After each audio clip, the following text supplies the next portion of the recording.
Dear students, आज का हमारा टॉपिक है इंट्रोडक्शन ऑफ मार्केटिंग। आपका एक सब्जेक्ट है which is called marketing management. उसका ये सबसे इंट्रोडक्टरी पार्ट है, introduction of marketing. Introduction marketing में हम समझेंगे कि मार्केटिंग क्या होती है, मार्केटिंग के फंक्शंस क्या होते हैं। मार्केटिंग और सेलिंग जो दो वर्ड्स बहुत ज़्यादा यूज होते हैं, टर्मिनोलॉजी सबसे ज़्यादा यूज होती है, इन दोनों के बीच में डिफरेंस समझना, रिलेशनशिप और हॉलिस्टिक मार्केटिंग के कंसेप्ट को जानना, ये हमारा मेन एजेंडा रहेगा इस प्रेजेंटेशन का। मार्केटिंग को सबसे पहले हम समझेंगे कि मार्केटिंग क्या होती है, व्हाट इज मार्केटिंग। मार्केटिंग के डेफिनेशन जो फादर ऑफ मार्केटिंग इनफैक्ट जिसको कहा जाता है, he is called professor Philip Kotler. Philip Kotler को फादर ऑफ मार्केटिंग कहा जाता है क्योंकि मार्केटिंग के सारे कॉन्सेप्ट्स फिलिप कॉटलर ने ही जनरेट किए हैं।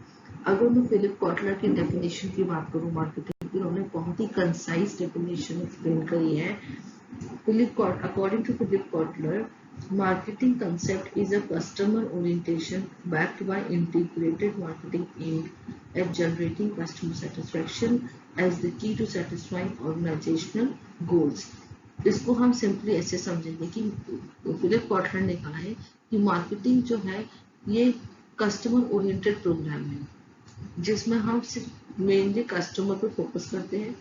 इंटीग्रेटेड मार्केटिंग एक्टिविटीज को साथ में लेते हैं। इंटीग्रेटेड मार्केटिंग एक्टिविटी मतलब हम वो सारी एक्टिविटीज करेंगे जिनके थ्रू हम मार्केटिंग को बहुत अच्छे से इफेक्टिव कर सकें। इंटीग्रेटेड मार्केटिंग अप्रोच को लेते हुए हम कस्टमर को सेटिस्फाई कैसे कर सकते हैं, ये हमें जानना होगा। साथ साथ में हमें ऑर्गेनाइजेशनल के गोल को भी मीट आउट करना होगा। यानी मार्केटिंग कॉन्सेप्ट में फिलिप कॉटलर के अकॉर्डिंग मार्केटिंग कंसेप्ट में हमें दो चीजों पे एम्फेसिस करना है। पहला कस्टमर सेटिस्फेक्शन, जिसके थ्रू हम ऑर्गेनाइजेशन के गोल को मीट आउट कर सके, और ये हम तभी कर सकते हैं जब हम इंटीग्रेटेड मार्केटिंग अप्रोच को काम में लेंगे। इंटीग्रेटेड मार्केटिंग अप्रोच क्या होती है, जिसमें हम मल्टीपल मार्केटिंग फंक्शंस को एक्यूमुलेट करते हैं। यहाँ हम देखिए, according to American Marketing Association, उन्होंने कहा है कि मार्केटिंग क्या है। Marketing is an organisational function and a set of processes for creating, communicating and delivering value to customers. यहाँ उन्होंने क्या कहा है कि और मार्केटिंग क्या है, जो कि एक प्रोसेस है क्रिएट करना, कम्युनिकेट करना और डिलीवर करना वैल्यू। वैल्यू मतलब हमें जो भी हम मार्केट में प्रोडक्ट कस्टमर को ऑफर कर रहे हैं वो कस्टमर के लिए वैल्यूबल होना चाहिए। वो वैल्यू हमें क्रिएट करनी पड़ेगी, कस्टमर को कम्युनिकेट करनी पड़ेगी और वैल्यू कस्टमर को डिलीवर करनी पड़ेगी।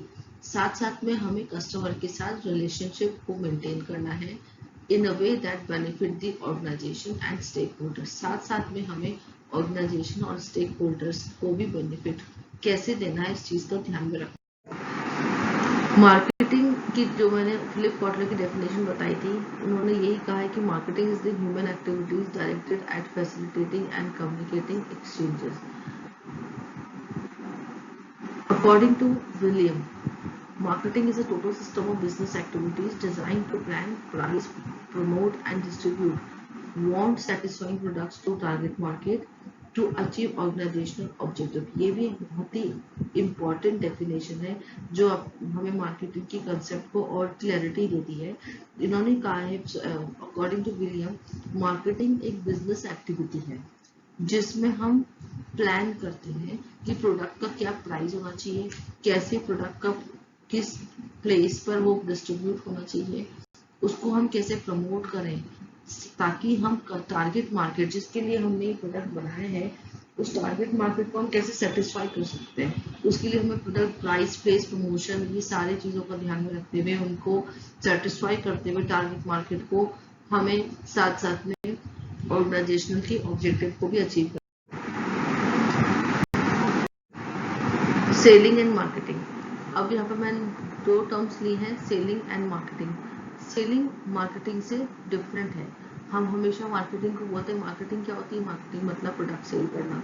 नहीं, selling is a part of marketing, but marketing अपने आप में एक हॉलिस्टिक कंसेप्ट है। इन दोनों के बीच में डिफरेंस जानना बहुत जरूरी है। एग्जाम्स में इनके डिफरेंसेस कई बार आए हुए हैं। Selling is a product specific, जिसमें हम सिर्फ प्रोडक्ट के बारे में ही बात कर रहे हैं और उस प्रोडक्ट को हमारा टारगेट सिर्फ सेल करना है कस्टमर को। मार्केटिंग क्या है? Emphasise on the customer want. हमें मार्केटिंग का, अगर हम मार्केटिंग के पॉइंट ऑफ व्यू से सोचेंगे तो हम ये जानेंगे कि हमें कस्टमर की वांट कैसे सेटिस्फाई करनी है, कस्टमर को क्या चाहिए, उसकी क्या जरूरत है, उसके अकॉर्डिंग प्रोडक्ट को प्लान आउट करना, प्रोडक्ट को बनाना। Second difference, it starts with seller और इट स्टार्ट्स मार्केटिंग में, it starts with buyer. Marketing में हम कस्टमर को पहले जानते हैं, उसे समझते हैं, उसके अकॉर्डिंग को प्रोडक्ट बनाते हैं। सेलिंग में हम जो प्रोडक्ट हमें मिला हुआ है, हमारे पास अवेलेबल है, उस प्रोडक्ट को हमें मार्केट में सीधा सेल करना है। तो ये एक अपने आप में पुश अप्रोच है। यहाँ नीचे वर्ड लिखा मैंने, पुश अप्रोच। मार्केटिंग में मैंने वर्ड यूज किया है पुल अप्रोच। पुल अप्रोच में क्या कहता है कि आप कस्टमर की नीड के अकॉर्डिंग, कस्टमर की नीड को जैसे आइडेंटिफाई करोगे, उसको कैसे अट्रैक्ट करना है, उसके अकॉर्डिंग आप प्रोडक्ट को प्रोड्यूस करोगे, बनाओगे। पुश अप्रोच में आप प्रोडक्ट, जो भी आपके पास प्रोडक्ट अवेलेबल है, उसको हमें मार्केट में पुश करना है, यानी कि हमें कैसे भी कस्टमर को कन्विंस करके प्रोडक्ट को सेल कर देना है। तो इसलिए it views business as a goods producing process and it views business as a customer satisfying process. यहाँ पे हमें कस्टमर मार्केटिंग में कस्टमर सेटिस्फेक्शन मिलने के ज्यादा चांसेस हैं, क्योंकि हम कस्टमर की नीड को आइडेंटिफाई करते हैं, उसके अकॉर्डिंग प्रोडक्ट को डिजाइन करते हैं, प्रोडक्ट की वैल्यू डिलीवर करते हैं और हमारा पूरा फोकस होता है कस्टमर की वांट को सेटिस्फाई करना।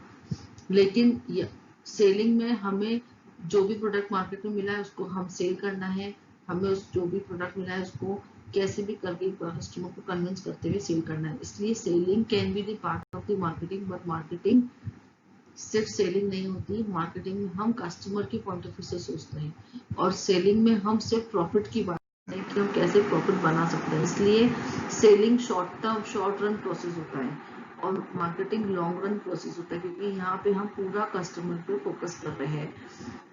सेलिंग में cost determine the price, but इधर मार्केटिंग में कस्टमर डिटरमाइन द प्राइस, क्योंकि पहले हम कस्टमर की पॉइंट ऑफ व्यू से उसकी नीड को आइडेंटिफाई कर रहे हैं, उसके अकॉर्डिंग प्रोडक्ट बना रहे हैं, उसके बाद ही उस प्रोडक्ट की प्राइस डिसाइड हो रही है। मार्केटिंग कस्टमर सेटिस्फेक्शन ओरिएंटेड होता है और यहाँ पे सेलिंग सेल्स वॉल्यूम ओरिएंटेड होता है। यहाँ सेलिंग में हमसे बात करते हैं कि हमने कितना वॉल्यूम, कितनी क्वांटिटी सेल कर दी है, लेकिन मार्केटिंग में हम ये आइडेंटिफाई करने की कोशिश करते हैं कि हमने कितने कस्टमर को सेटिस्फाइड किया है, उनकी कितनी नीड हमने फुलफिल। वेयर इज वांट होता है that means directed to specific product और सर्विसेज। वांट होता है कि मुझे स्पेसिफिक क्या प्रोडक्ट चाहिए, जैसे फॉर एग्जांपल मुझे घर चाहिए, दैट इज माय नीड, कि मुझे रहने के लिए घर चाहिए, लेकिन मुझे एक पर्टिकुलर प्लेस पे, जैसे एग्जांपल वैशाली नगर के में जो बीच है उसके सामने ही लोकेटेड मुझे एक घर चाहिए, दैट इज माय वांट। और डिमांड क्या होती है कि when a person is able to purchase the product, अगर मेरे में एबिलिटी है कि मैं बीच के सामने वैशाली नगर में एक सिचुएटेड घर को परचेज करने की कैपेबिलिटी रखती हूँ, मेरे पास वो प्राइस कैपेसिटी है, तो वो मेरी डिमांड में कन्वर्ट होगी। Evolution of marketing, how marketing has been evoluted. इसके 4 स्टेजेस हैं। सबसे पहले प्रोडक्शन कंसेप्ट जनरेट हुआ था। प्रोडक्शन कंसेप्ट में हम सिर्फ प्रोडक्शन प्रोसेस की बात करते थे और उसमें सिर्फ इसी चीज़ पर फोकस करते थे कि हम अपने प्रोडक्शन प्रोसेस की कॉस्ट को मिनिमाइज करते हुए मैक्सिमम प्रोडक्ट को कैसे आउटपुट दे सकते हैं। तो minimum input and maximum output पे फोकस होता था। प्रोडक्ट कंसेप्ट सेकेंड स्टेज में जनरेट हुआ था, जिसमें प्रोडक्ट की क्वालिटी पे फोकस था, प्रोडक्ट की प्राइस, प्रोडक्ट की क्वालिटी, प्रोडक्ट का डिजाइन। यहाँ हम स्पेसिफिक प्रोडक्ट के ऊपर फोकस थे, लेकिन हमें ये हम इस चीज पर फोकस बिल्कुल नहीं थे कि प्रोडक्ट कैसे कस्टमर की नीड को आइडेंटिफाई करते हुए सेटिस्फाई कर सकता है।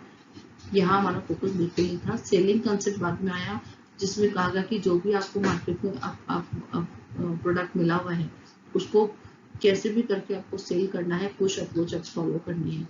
मार्केटिंग कंसेप्ट जब आया तो उन्होंने कहा कि हमें एक हॉलिस्टिक अप्रोच अडॉप्ट करनी है, जिसमें हमें बेस्ट क्वालिटी, बेस्ट प्राइस पर एक बेस्ट प्रॉपर डिस्ट्रीब्यूशन चैनल के थ्रू मार्केट में कस्टमर को अवेलेबल कराना है और हमें कस्टमर को वैल्यू डिलीवर करनी है, प्लस कस्टमर सेटिस्फेक्शन जनरेट करना है, साथ में हमें ऑर्गेनाइजेशन की गोल को भी मीट करना है। ये पूरा मार्केटिंग मैनेजमेंट का फ्रेमवर्क है जिसमें 3 तरह के एनालिसिस हमें करने पड़ते हैं। जब भी कोई मार्केटिंग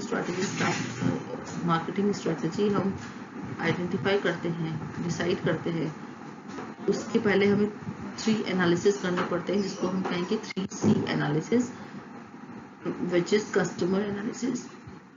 जिसमें हम कस्टमर के बारे में जानते हैं, उसकी नीड, वांट, डिमांड के बारे में आइडेंटिफाई करते हैं, स्टडी करते हैं।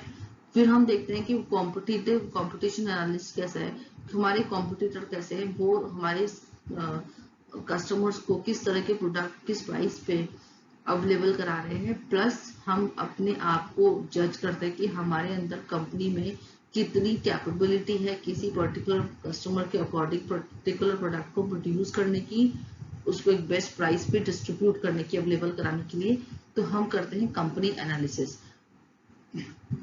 इन तीनों एनालिसिस में हमारा पूरा फोकस होता है target segment selection and positioning, जिसमें हम आइडेंटिफाई करते हैं कि हमारा टारगेट मार्केट कौन है। टारगेट मार्केट वो कहलाएगा, टारगेट सेगमेंट वो कहलाएगा जिसमें हमारा जो हमारे बायर्स होते हैं, जो इनमें कैपेबिलिटी है हमारे प्रोडक्ट को परचेज करने की। तो हम टारगेट मार्केट को सेलेक्ट करते हैं, उनको पोजीशन करते हैं, अकॉर्डिंगली हम प्रोडक्ट बेस्ट प्रोडक्ट बनाते हैं, बेस्ट प्राइस पे एक कन्वीनियंट प्लेस पर उनको अवेलेबल कराते हैं, प्लस प्रमोशनल स्कीम्स भी हम उनको इंट्रोड्यूस करते हैं। जो प्रमोशन स्कीम्स बहुत सारी होती है, जैसे बाय वन गेट वन हो गया, एडवर्टीजमेंट हो गया, जिसमें मैक्सिमम हम कस्टमर को अट्रैक्ट कर सके so that they can buy our product immediately. या हम देखेंगे कि हमारा ओरिएंटेशन कैसे बाय द टाइम शिफ्ट हुआ था। सबसे पहले हम प्रोडक्शन ओरिएंटेशन में थे, फिर हमारा शिफ्टिंग हुई मार्केटिंग ओरिएंटेशन में। जब हम प्रोडक्ट ओरिएंटेशन में थे तो हम अब कस्टमर ओरिएंटेड हो गए। पहले हम सप्लाई ओरिएंटेड थे, जहाँ पे सिर्फ हमें सप्लाई पे फोकस रहता था। अब हम बात करते हैं डिमांड ओरिएंटेशन की। अब आजकल हम ये जानते हैं कि कस्टमर की डिमांड क्या है और हम डिमांड को कैसे क्रिएट कर सकते हैं। पहले हम सेल्स ओरिएंटेशन पे बात करते थे कि जो प्रोडक्ट है उसको सेल कर दो। नाउ हम we are talking about satisfaction orientation, how we can satisfy our customer. This one is internal orientation, which was the older concept. Internal orientation जिसमें हम सिर्फ अपनी बात करते थे, अपने प्रॉफिट की बात करते थे, अपनी प्रोडक्शन कॉस्ट की बात करते थे, लेकिन हम कस्टमर पे फोकस नहीं थे। यहाँ हम कस्टमर पे फोकस हैं अब, इसलिए nowadays we can say that we are following external orientation. I have been using holistic marketing concept many times. Holistic marketing concept क्या होता है? It is based on the development, design and implementation of marketing programs, processes and activities that recognizes their breadth and interdependence. Holistic marketing recognizes that everything matters with marketing.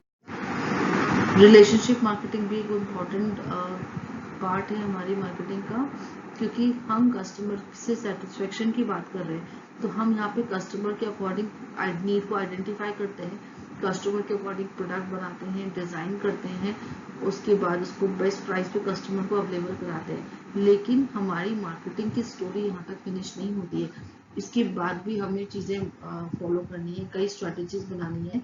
वो जो after selling के बाद जो हम बात कर रहे हैं, that is called relationship marketing. आप कस्टमर से प्रोडक्ट को सेल करने के बाद, उसके बाद आप कस्टमर से कैसे रिलेशनशिप मेंटेन करते हो, वो सबसे ज्यादा इम्पोर्टेंट है। क्योंकि वहां पे कस्टमर रिलेशनशिप मार्केटिंग अच्छी रहेगी आपकी, तभी मार्केट में आपका वर्ड ऑफ माउथ अच्छा रहेगा। वर्ड ऑफ माउथ अच्छा रहेगा तो आप लॉन्ग टर्म प्रॉफिटेबिलिटी की बात कर सकते हो।